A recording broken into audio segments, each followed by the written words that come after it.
This is Midwest Weird, an audio literary magazine from Broads and Books Productions. We're the home of weird fiction and nonfiction by Midwestern writers.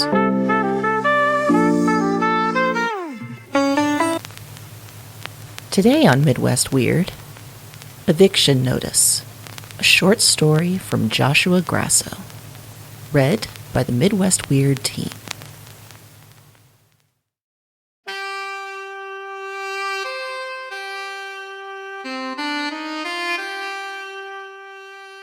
Freddie began his pre-dinner routine of vacuuming up the roaches that squirmed out of the cracks between the wall and the oven.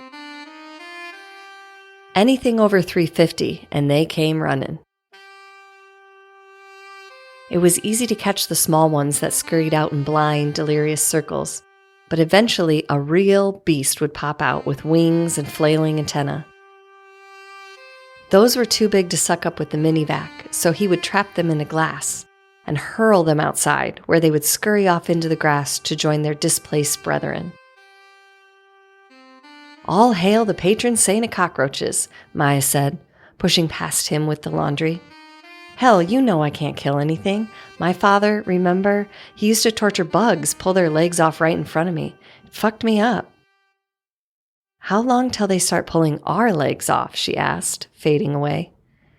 "I mean, I did set those poison traps. Those at least kill them slowly, without, bashing them to death or something. I'll call the bug people again next week." Maya didn't respond, as he could hear her wrestling with the laundry machine. Something was wrong, since she kept opening and closing the washing machine door with increasing vigor. Freddie didn't want to admit that he had made a mistake with the house. After all, he was the one who pushed for it, even when Maya had misgivings.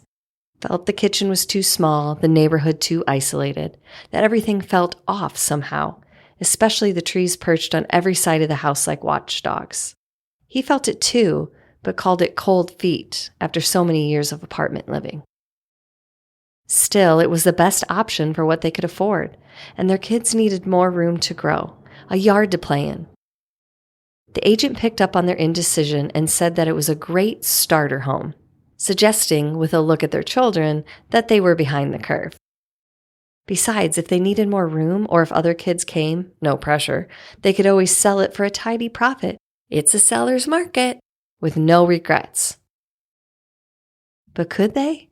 Things he had never noticed during their brief tour of the house became alarmingly apparent after the first 3 months. Patches of black mold that seemed to bloom after every shower. Delicate spidery cracks in the ceiling that spun ever-widening webs. Vines that attached themselves to the side of the house with a sticky film. Strange noises that would sometimes wake him up at night, though Maya never heard them. And of course, all the roaches. But his kids didn't see any of this. They just loved it. Tristan would get lost in the backyard, climbing the tall trees and hiding his figures in the dense undergrowth, which defied even the most round-the-clock mowing. And Abby adored her room, which was larger than their entire bedroom in the old apartment. She had decorated it to the nines, taping Disney posters over almost every inch of the wall, though they would fall off every few days because of the humidity. Even now, if he just ignored the roaches and the washing machine and the leaky shower head, he felt a glorious, deep-seated content. He had made it, a homeowner, a place for his kids to grow up, the life he had always promised Maya, when they were hustling in college and didn't think they could scrounge up a future between them. "Great, now there's mold on the laundry room ceiling," Maya said, looking flushed. "Whenever my back is turned, a new spot creeps up. And I do mean creeps. Sometimes I think it's actually moving, crawling around up there." "I think it's just the climate," he shrugged. "We'll have to buy another dehumidifier, especially for the kids' rooms." Maya shook her head and let it fall against his shoulder, sighing with mock exhaustion. He tousled her hair and kissed it, still in love with the smell of her, reminding her of their earliest days, the first time he leaned in close enough to kiss her. And just like then, she pulled away when he tried to nibble her ear. "Ugh, don't. I'm a mess," she said, with a laugh. "And you're not much better, covered in roaches." "It's just growing pains. We'll get through this. Every house has problems. It's like a breaking in period. But who's going to break first, she asked, shaking her head.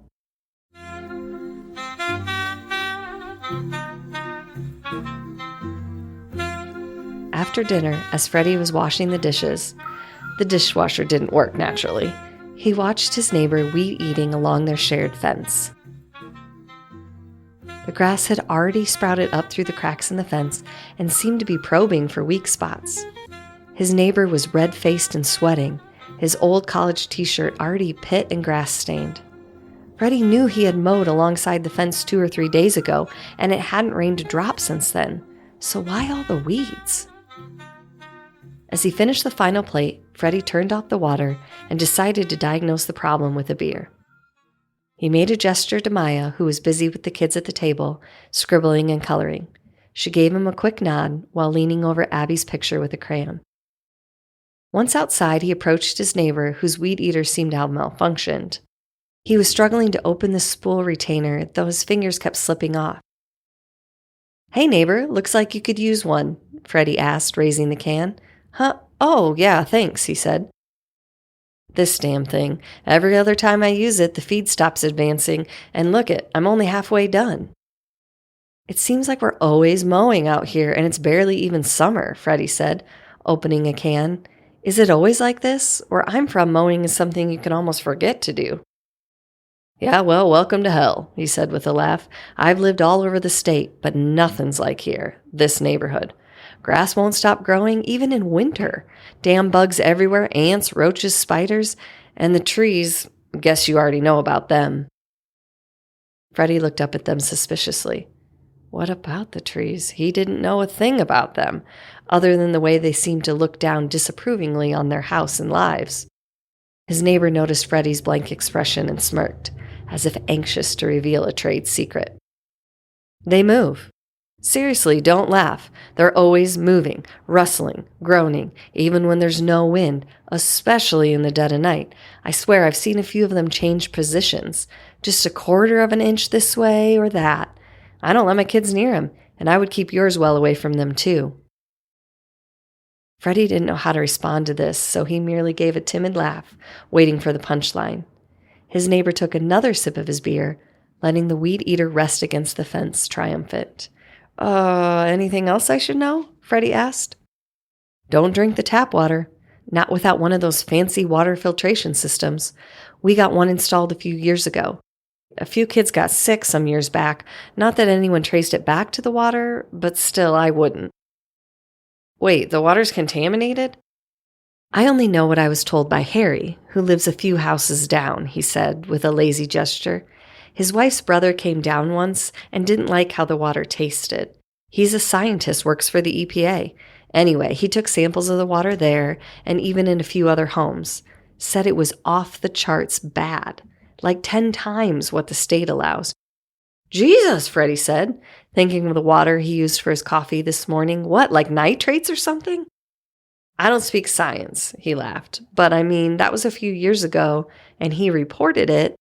And the state sent some people down to test the water themselves and install some purifiers. I don't know what.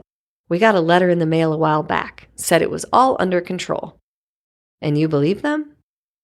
"Like I said, I don't drink the water directly," he shrugged. Freddie must have turned stark white since his neighbor laughed and gave him a playful nudge. "Oh, don't take it too hard. Still beats living in the city," the neighbor grimaced. "I should get back to it, but thanks for the beer. Oh, and you probably know about the local wildlife. Just keep inside after 10 and lock your doors. Some raccoons can open doors, and if you have dogs, don't let them outside. The coyotes, well, they're not shy about hopping fences."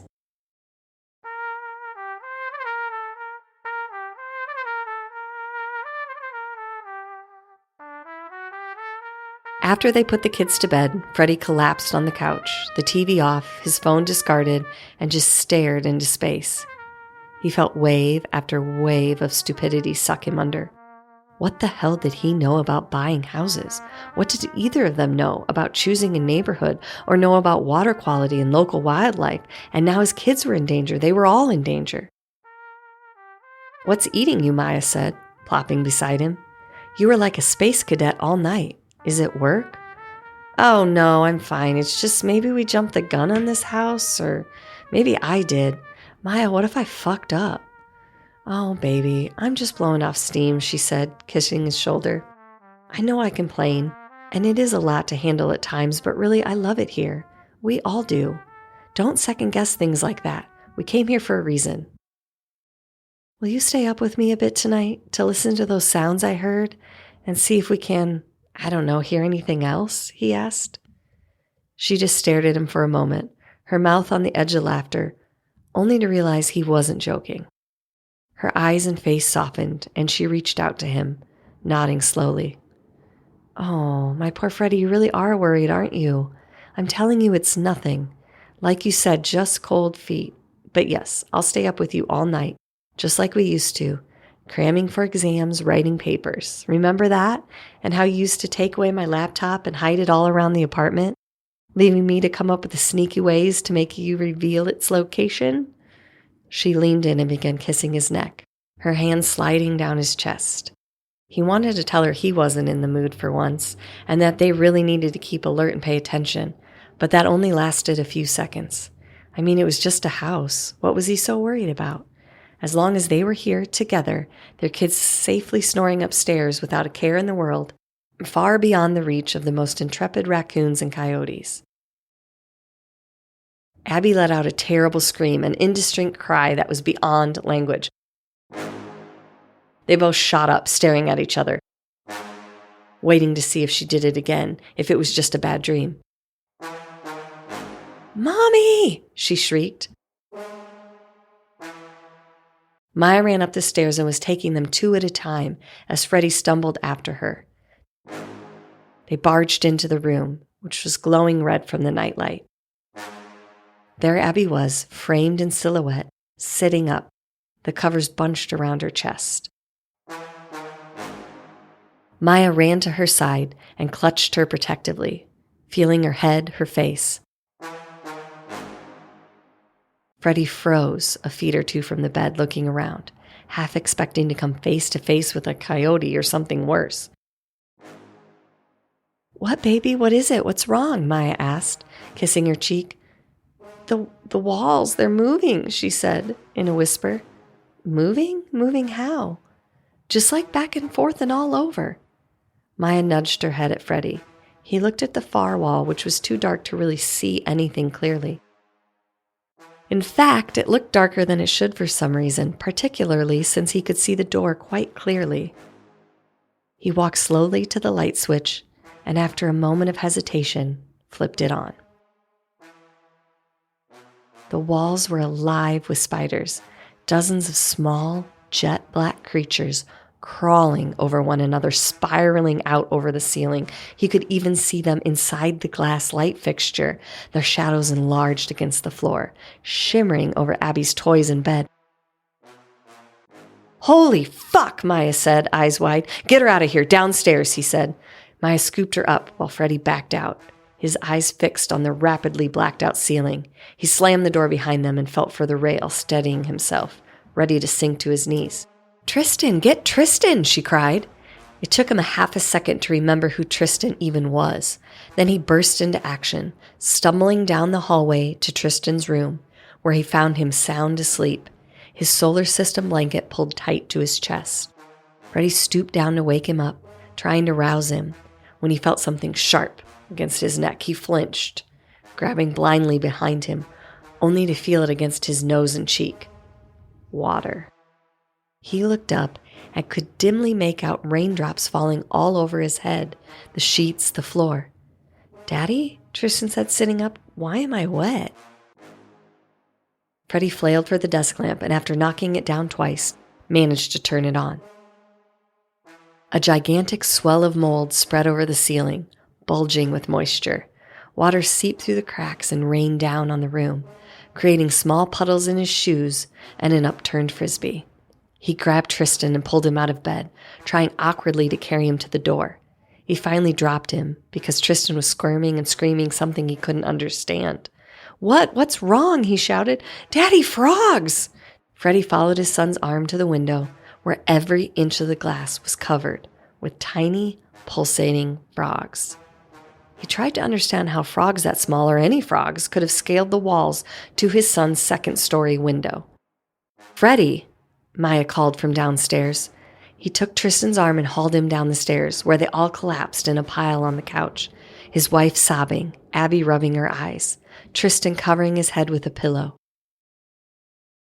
Freddie embraced Maya, who eagerly dug her face into his chest, coughing. "Freddie, what the fuck? What is happening?" "I don't know. There must be a leak somewhere in the roof," he said dubiously. "And maybe there was a nest of spiders up there, and the leak washed them into her room? Which explains why they were so disoriented, climbing all over the place." "Did you see the frogs, Mommy?" Tristan asked, his voice muffled. "Frogs? What frogs? There's frogs?" "Just a few. Probably fell off the trees or something. Look, why don't you guys hunker down here tonight, try to get some sleep. I'll go see what I can do upstairs." "You're going up there alone?" she asked, horrified. "Screw that. Let's just go to a hotel. We'll come back in the morning." It was a tempting thought. Freddie tried to keep things in perspective. A leak, that's all it was. Spiders in the attic, a few frogs. They were new homeowners, so it seemed much worse than it was. Probably everyone dealt with something like this eventually, especially in this state. His neighbor as good as said so. Besides, he was the father, the husband, and he had to occasionally act as such, even if he only had the vaguest notion of what the job entailed. "We'd have to get their clothes anyway, so let me root around upstairs, inspect the damage. I'll bring down some stuff, anything else you want. Give me 10-20 minutes. Just stay with the kids." She nodded miserably and made him promise to be careful. He promised and turned to say something to the kids, but they were already half asleep. Soon he would be too, and this would all be a bad dream, a story to tell each other years from now, in another house, another life. He crept up the stairs and paused at the top, listening. He could still hear the water dripping in Tristan's room, but nothing else. No sound of creeping spiders or croaking frogs. Maybe it had all been a trick of the light. 10 spiders could easily look like 100 in the shadows. He would go inside and look at it calmly, not like a timid apartment dweller, but a seasoned suburbanite. Hand on the knob, he slowly opened the door and peered inside, his heart racing, feet poised to flee. The room was empty. Whatever spiders were here had fled into the cracks and corners, maybe even under the bed. After a minute or two, he had sufficient courage to step inside and poke around. He moved bookshelves, dressers, the toy box, the bed, not a single spider in sight. Freddie made a second and a third sweep before he convinced himself that the room was clean. He even opened drawers, taking a handful of clothes for Abby, without the expected jump scare. With a sigh of relief, he went outside and walked more confidently to Tristan's room, where even the frogs had dispersed. No spiders there either, or anything to disturb the sleep of a 7-year-old boy and his high-strung parents. Thank God. He snagged more clothes and held them to his nose, breathing in the rich, heady aroma of spring meadow Tide Pods. He was about to return downstairs and declare the upstairs safe for habitation when he heard a noise. Not one of the rumbling, crinking noises he always heard at night, around 2 a.m. This one was different, and he felt it in his gut, much worse. A low thrumming, almost a buzzing sound, but at the lowest frequencies. He tiptoed around the hallway, trying to trace its origin, as it led away from the kids' rooms and towards his own bedroom. "Freddie?" Maya called from the bottom of the stairs. "Are you done yet?" "Almost, just checking our room," he called back. When he reached the door, the sound intensified, though it remained a steady, rumbling drone. Maybe they left a window open and the wind was blowing through the screen, making it vibrate? He nudged open the door and felt for the light switch, which turned on and then made a terrific pop. Darkness swept over him. Still, the blinds were open, and the light in the neighborhood was enough to mark out the bed and the end table. He eased inside, ready to be assaulted by whatever parasite had crept through the walls or bled through the attic. The humming increased, vibrating through the floor, like the roar of distant roadwork. But it didn't sound mechanical in the same way. It sounded like scattered, muffled conversations in other rooms. He reached the bed and crept along the edges, looking at the walls and corners. Something was there, a large mass that became blacker the longer he looked. His foot kicked the castle nightlight they used whenever Abby crawled into their bed with bad dreams. He knelt down and plugged it into the nearest socket, watching the turrets go pinkish-orange. The room took on a sinister glow which seemed all the more menacing without Maya and Abby beside him. The something became much clearer now, though he still couldn't make sense of it. He wanted to say it looked like a gigantic hive, but for what he couldn't explain, it was too large even for 1,000 wasps to construct, since it took up the entire wall and seemed to burrow through the ceiling as well. If anything, it reminded him of a brain, dark and bulbous, with veins shooting off in odd directions. But something was clearly busy inside, either burrowing deeper or trying to chew its way out. He couldn't decide which one was worse. His first and most immediate impulse was to flee, close the door, and let Orkin or the National Guard deal with it in the morning. But he remained rooted to the spot, desperate to creep closer, to see if he could make out the whispering sounds within, and even to touch the surface just long enough to know what it was made from. He wasted several seconds torn between both impulses, until his fear began to dissolve into the background, like the scattered impressions of a dream in the morning. Freddie took a step closer. He began to feel like he was floating, and kept expecting his head to bump the ceiling, but whenever he looked up, it remained comfortably out of reach. Another step, and the humming dimmed, almost inviting him to touch it. He reached out. It felt papery, but rock hard. Warm, like something that had recently come out of the oven, but already starting to cool. With his fingers pressed against it, he could feel faint movement inside, but not like crawling insects or nesting bees, almost like a single being moving in the lethargy of sleep. Whatever it was something real, something alive and invasive. Freddie heard Maya call out for him, venturing halfway up the stairs. He knew he had to go. If only he could just know for sure what was in there, what was growing, for surely it must have been growing all this time, and what would eventually emerge. He remembered something Maya had said days ago as a joke, not serious at all.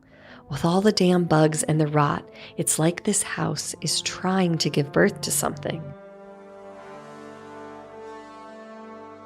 His eyes grew wide as he caressed the hive. Or was it a womb? Could a house give birth and create its own inhabitants? And if it chose to evict them in favor of these new tenants, what could they say or do to stop it? That's really what a house was, after all. A desperate race to wall off the inevitable, to claim a space where nothing but humanity could grow. No grass, no bugs, no rot, no water, no wind, no earth. Just carpets and tile and drywall and windows and flat-screen televisions. Nature was hermetically sealed off and confined to the sinks in the shower, and otherwise wiped clean with Clorox and Windex and Ortho home defense. But they were just buying time. Eventually, nature would win and reclaim its own. It would give birth over and over again, until both houses and humanity were wiped clean from the earth. "Freddie, what's wrong?" Maya shouted, now at the top of the stairs. "Where are you?" He understood now they could never return, that they had already lost the war. He stumbled out into the hallway and fell against her, and would have tumbled straight to the floor if she hadn't caught him. She steadied him against the banister and looked him over, wiping the hair out of his face, alarmed. "Are you okay? What happened?" "I made a mistake. We shouldn't have come here. I'm sorry," he muttered. "Come on, baby, you're exhausted. We'll figure this shit out in the morning." He slumped against her, and she eased him downstairs, where the kids were now sleeping on the couch, Tristan filling the room with snores. They each cradled one of the children in their arms and walked gingerly to the car. As they laid them in the back seat, buckling them in, Freddie took a last look at the house. The trees were much closer to the house, their branches overtaking the roof. Vines were snaking up both sides and crawling over the living room windows. And on the second floor, the bedroom window flickered a few times before going dark. "Freddie, get in already. I'll drive. Let's just get the fuck out of here." He numbly obeyed. As a minute later, they pulled out of the driveway and were barreling down Pleasant Avenue toward the intersection. As he gazed out the window, he saw other houses with car alarms going off, flashing eyes that darted away in the bushes, down to power lines. In one of the last yards, a bearded man stared back at him, wearing only a light bathrobe, his mouth open while cradling something in his arms. It looked like a dog or a cat, but could have just as easily been a child. He couldn't tell, and he quickly turned away, staring straight ahead as they reached the stop sign.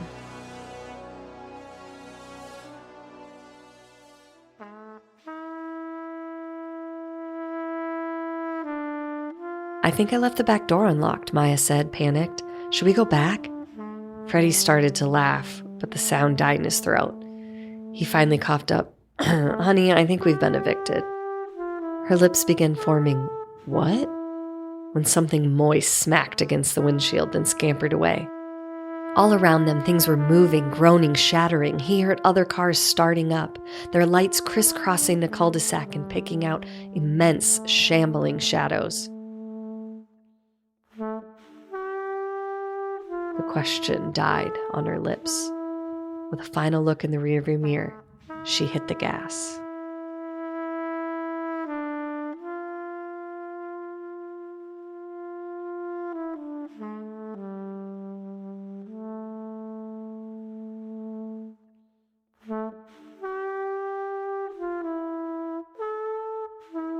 Joshua Grasso is a professor of English at East Central University. He teaches courses in writing, Shakespeare, world literature, and when he can, comic books. His works have appeared most recently in the anthology, The Speculative Teachers Lounge, and magazines such as On Spec, Androids and Dragons, and Allegory.